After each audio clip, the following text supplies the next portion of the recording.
Washington's Olympic Peninsula, mecca for any steelhead angler. These waters are world-renowned for holding 20-pounders, and a lot of them. A 40-inch chromer is commonplace in these parts, and that's why we're here. In my decades of steelhead fishing, I've yet to land a 20-pounder. Now's my chance. On today's episode, join us as we research, plan, and prepare techniques to be successful on new waters, chasing massive steelhead on the Olympic Peninsula, here on Day One Outdoors.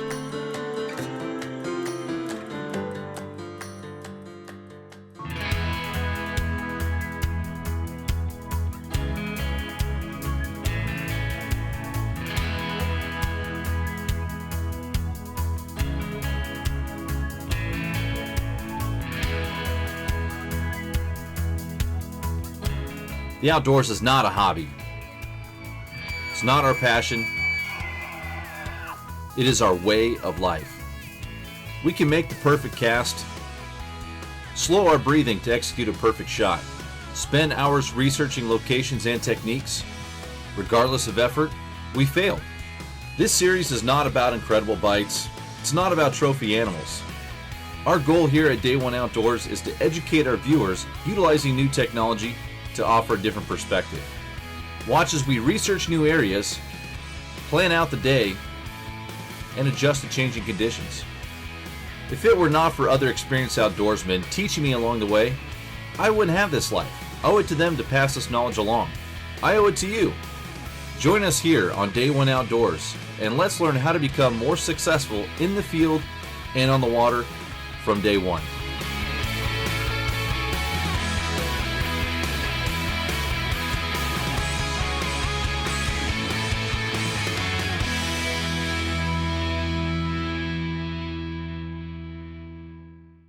Hello everyone, it is after 11 o'clock at night. We are beyond dog tired. We've been sitting up here rigging for the last 3-4 hours after a 4-hour drive. My name is Cody Herman here with Day One Outdoors TV. This is Jared Higginbotham from Yakima Bait, and we plan on going out and fishing the Olympic Peninsula here tomorrow. It's been a lot of time and effort doing some research. We narrowed it down to a handful of rivers, and truth be told, there are so many rivers out here, and neither of us have ever fished the Olympic Peninsula before. So it took a lot of research to figure out even where to go. And considering the conditions that we have right now, a little bit warmer, not much snow melt, no precipitation whatsoever, the Hoh River does look like our best chance for catching fish, just because it does have some clarity, should concentrate some fish. So we selected that river, and we've been rigging up, getting planned and ready for tomorrow. And Jared, man, it's a bit overwhelming, isn't it? Yeah, it's a bit overwhelming. You know, anytime you approach a new stretch of water and you're trying to diagnose what you're going to do, your mind just starts racing. You know, the steelhead brain starts going, and you know, I was been thinking about this for 3 weeks. You know, what am I going to fish? Where are we going to fish? How are we going to fish it? What are we going to do? You know, and it's just been racing. And so when we got here, we kind of broke it down. We've seen the water conditions. You know, we got to come up with a game plan together. What I would like to see myself doing. You know, and I know you have your ideas too. And we're going to mix and match them tomorrow. You know, and I figure we'll be successful. The Olympic Peninsula has to be one of the most scenic areas to target steelhead. From the snow-capped hills to the old-growth timber and watercolor like I had never before encountered.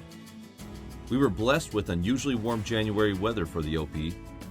Although the snow was melting, creating an iridescent blue glacial color to the water, the river was on a slow drop, and we knew fresh from the ocean steelhead were headed upstream.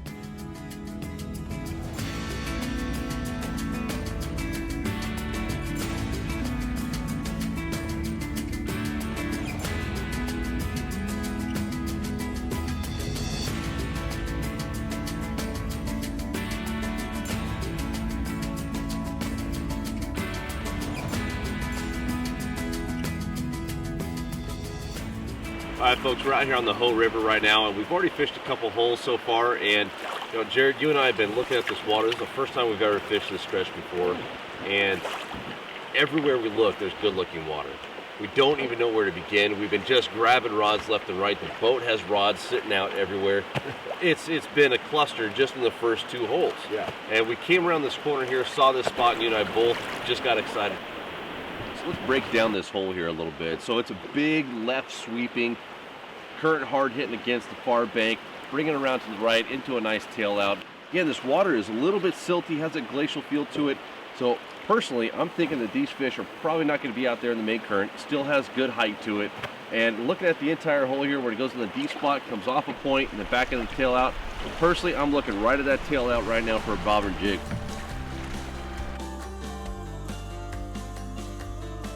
This is the first time that myself and Jared Higginbotham here from Yakima Bay Company have ever fished this stretch of river. In fact, the first time we've ever been out here on the Olympic Peninsula.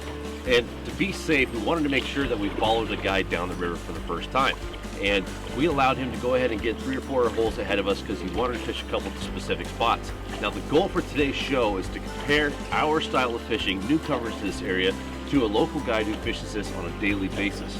Now we have probably been fishing for, well, I'd say 2 hours or so and haven't seen him at all, and we've just now caught back up to him. So clearly Justin has been focusing his attention on a couple specific holes, while Jared and I have been really targeting some spots that we saw upriver that we really liked that looked like great steelhead water.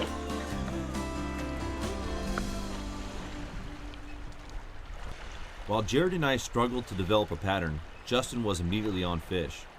We took a moment to meet up with Justin to discuss what he was doing to be successful. What I like to do, this early season, most of the fish that you're getting in the early season are going up the highest tributaries to spawn, and they're covering the most mileage out of all the system that you're going to get.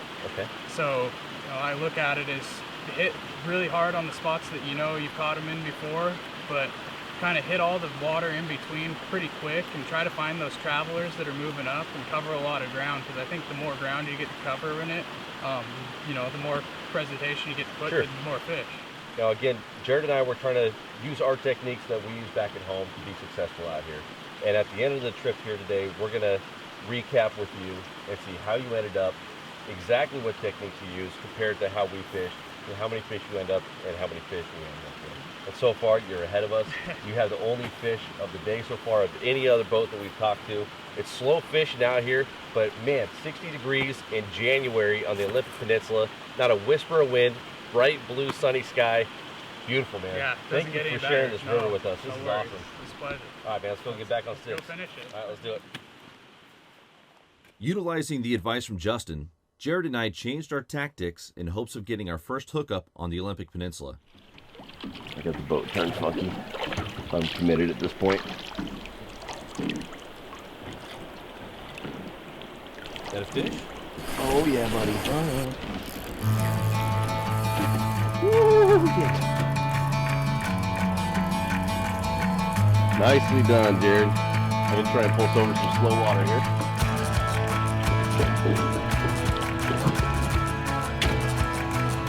You gotta love that, man. Bottom. Oh, it's running. It's running. He kept saying, "There's gotta be a fish here." Gotta be a fish right there. Nicely done, man. Got Let's it. pull us right over here into the soft water. Got it, man. Drop the anchor.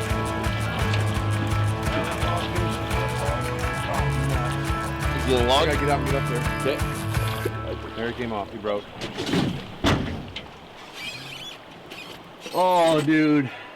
Heartbreak City, brother. All right, we finally hooked up. It's 3 o'clock in the afternoon. Hooked into our first steelhead. We had one other fish we missed back trolling the plug. Jared hooked up while we were side drifting, and it just popped off. And Jared, you can say as much as you want, but I kind of blame myself for losing that fish because I came in tight on this corner. I tried really hard to get us into this soft water over here to land this fish, and I think I drugged that fish right into that log that he ended up popping off on. She got it on a corky cluster. Sunrise color. Just straight corky cluster. That was it. Just dragging the corky cluster, a little bitty piece of pencil lead, and tick, tick, tick, tick, boom! No bait, no yarn, nothing, just straight corky cluster. And man, that looked like a decent fish too. Hey, at this point, any fish was going to be a good fish, and that would have been both of us. Our hearts right here going. We were so jacked up. Yeah, that's awesome. But That's why we're here. But you know what? This water here still looks great. So get that thing rigged back up. Let's get back to it, man. You got it. All right, here we go. Bummer. So we started fishing at about 7:30 this morning. Right now it's 4:30 in the afternoon. Absolutely gorgeous day. We did hook a couple of steelhead. We were just dragging baits. In fact, I wasn't even running the oars. We're coming into a tail out, and I wasn't even running the boat like I typically do for side drifting. Yeah. And I was starting to push forward on the oars to move down to the next hole. and all of a sudden Jared was hooked up. Yeah. And it just came at a know-nothing spot, out of nowhere, middle of the hole, just like what you discussed earlier when we met up earlier in the day, how these fish are traveling the center of the river.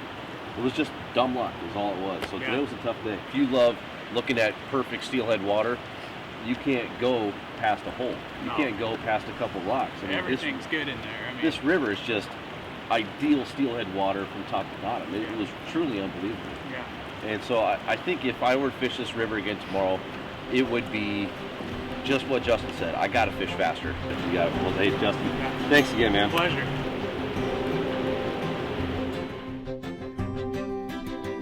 Jared and I headed back to Claylock Lodge to completely retie our gear and prep for the next day. We now had a better understanding of the river and how these fish behave in these conditions. Our hopes are high for what tomorrow will bring.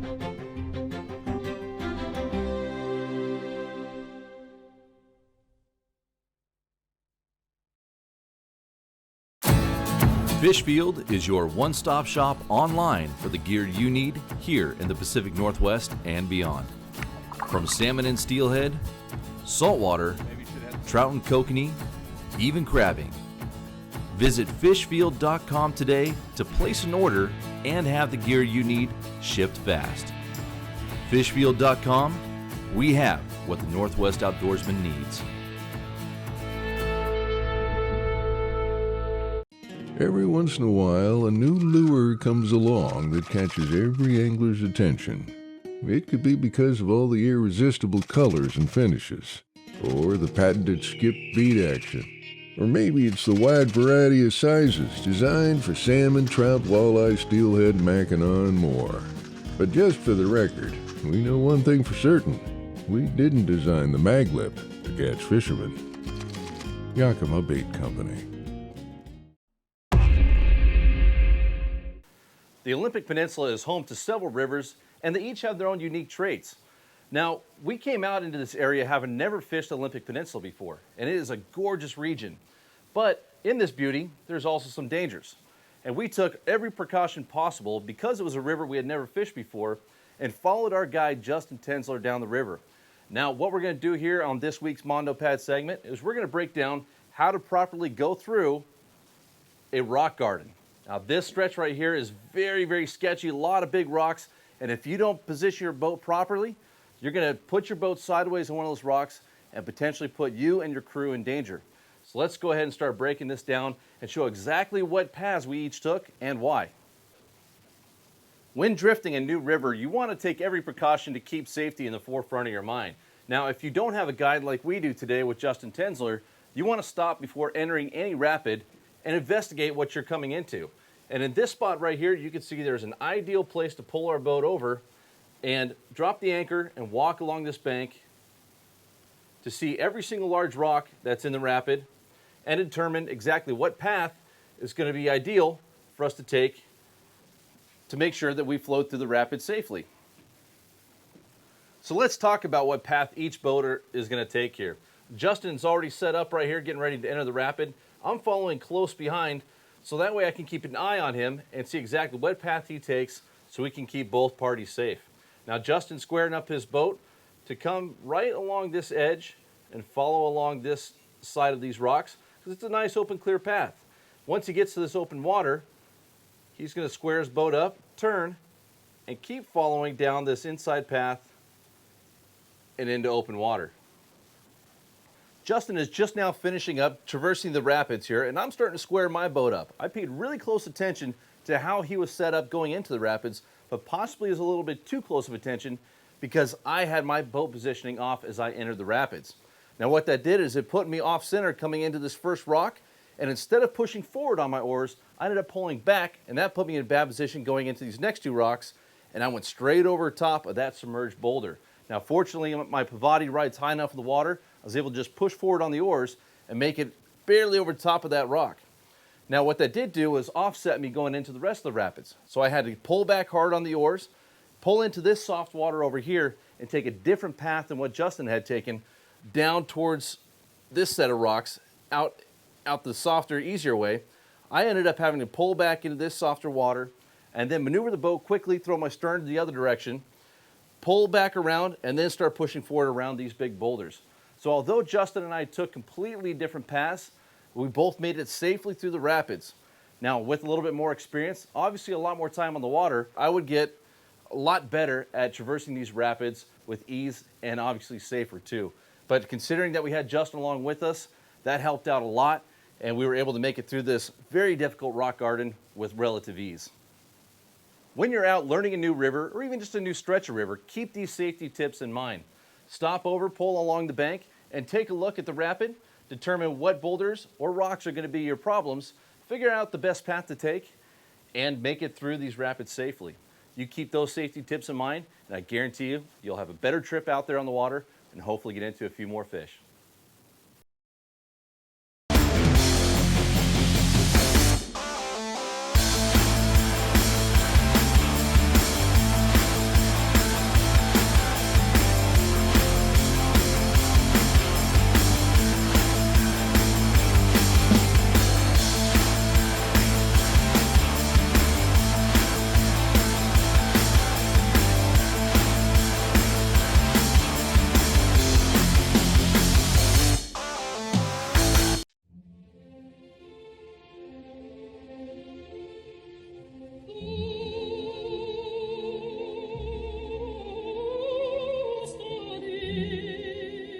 Salmon swim up to 3,000 miles to return to their exact place of birth to reproduce.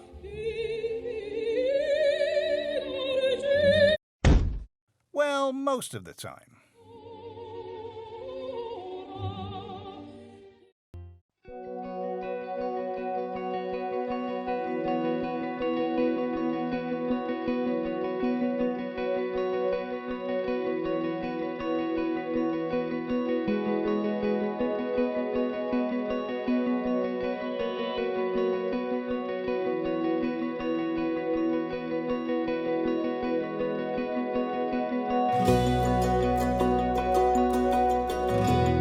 Good morning, everyone. We're out here on the Hoh River once again on our second day out here. Yesterday, we had a couple opportunities. We ended up hooking about 2 or 3 fish.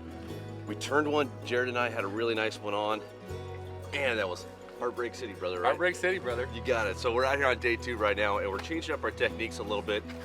We're gonna do a little bit shorter float. The lower section that we did yesterday, about half the distance. And we're gonna really focus in on a couple key spots and do a lot of side drifting. But on this section right here, right where we put the boats in, we're gonna start by plugging. And guys, let's talk a little bit about the plugs that we're selecting here this morning to use. So Justin, go ahead. What one do you have there? I've got this Dottie, and I like the matte color because it'll show up in this murkier water with a little glacial color, and the black adds some contrast, so when it jiggles back and forth, you know, it gives a little double look for those fish to see 2 different things on that, but it really glows in the water, and I like that one because it stands out pretty well. Absolutely, and in fact, that's the one I got tied on my rod right now, so I'm hoping that one was gonna go. But Jared, you actually went with a different color. Yeah, I went with metallic color just because I like to be different, and I wanted something that was change up presentation between what we're all going to be doing. Plus, it was my son's favorite plug, and every time I put it on, it catches a fish, so I'm going to throw that one out there. Yep, so that one there is a little bit different than the one that you're putting on, but it's going to have the same colorations, the metallic silver, pink, and blue. Right. And that seems to be working pretty well out here, especially according to our guide. Now, yesterday, you and I went out here blind. Yeah. We had no help from the guide, Zero. except for how to make sure we got down the river safely. Right. He threw out a couple quick tips on how to target these fish. We kind of ignored them, and then halfway through the day we did the interview, and you're like, hey, focusing on the travel lanes, they're moving. So we started doing that a little bit, and then that's when we hooked up. So aside from using plugs, we're gonna be doing a lot of side drifting. It is no bait up here, so we're gonna be side drifting just basically corky clusters, corkies, and maybe even some pink worms. Pink worm. And that's about it. And we're gonna cover some water, hit the high percentage spots, and hopefully put some fish in the box. So guys, here we go. Let's do it, gentlemen. Right on. All right. All right. Now that we have determined our game plan for the day, it's time to hit the water and discover what patterns will emerge.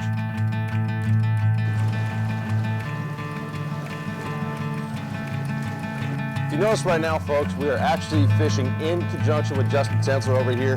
We are buddy boated up in the same hole. If you're ever fishing with a friend or two who's in their own boat, don't be afraid to fish exactly right next to them like this, and back troll plugs, diver bait, whatever your preferred back trolling techniques are, because right now we're covering the entire hole, our lines are even, and we got an entire wall of lures coming down at these fish.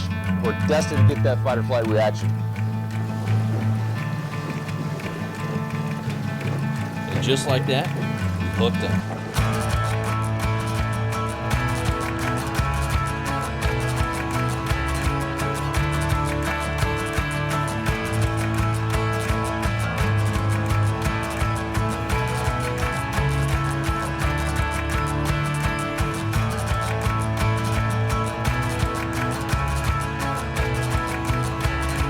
So the buddy boat system has obviously worked.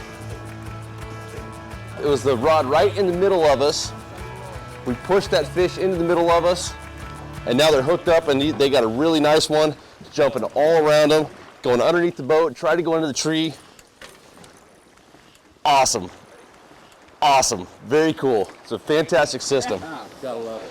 Oh, it's beautiful, man. That is awesome. So the buddy boat system actually ended up working out perfectly. It covered a lot of water, and it was the rod right in the middle. Ended up getting bit. Look at that fish. Absolutely gorgeous. Look at that heel on its cheek. Nicely done, man. In Washington State, all wild fish or any fish that you're not going to retain has to be kept in the water at all times. So.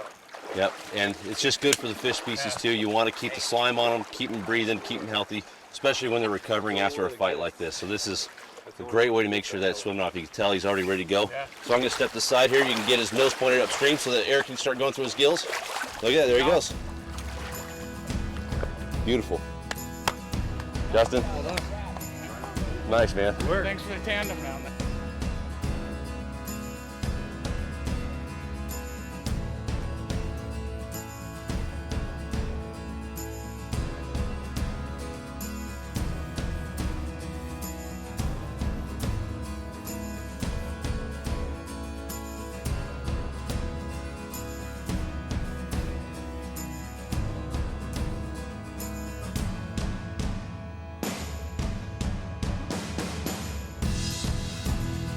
Today was beginning to look like a repeat of yesterday for Jared and I. Justin is already on the board while we continually second guess ourselves. And of course, Justin hooks up again.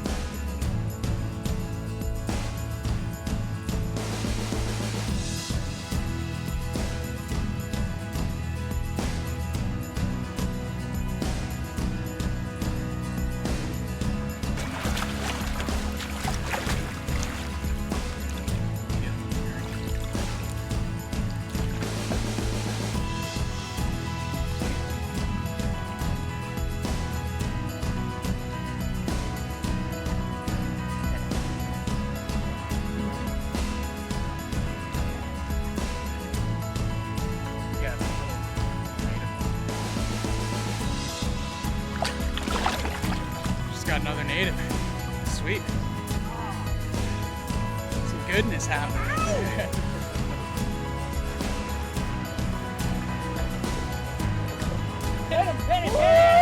Oh my gosh. Freaking kidding me? In your face! Go ahead, bring it in, one.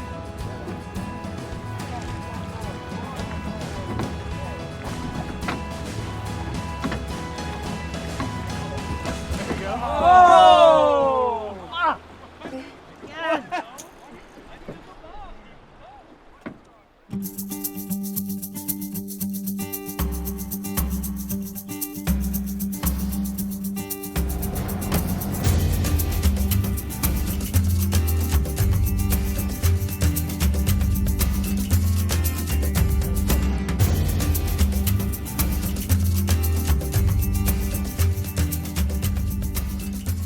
Our first trip to the Olympic Peninsula was difficult for Jared and I. We struggled while those around us had success. Justin ended the day hooking 6 and landing 4 all on plugs, while we once again came up empty-handed.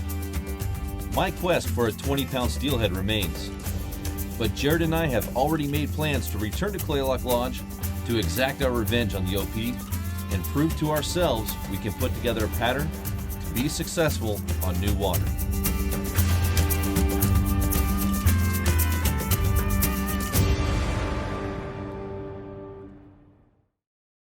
Roll the shoulders back, puff the chest out. Yeah, leg up, Captain. Okay, whenever you're ready. Ready. You want a banana? Kimbe! She's just in my mouth. You're stopping me from eating my cheese hits. This is really annoying. I can't taste the cheesiness flavor. What should we get here? Don't have time for this. Ain't nobody got time for that.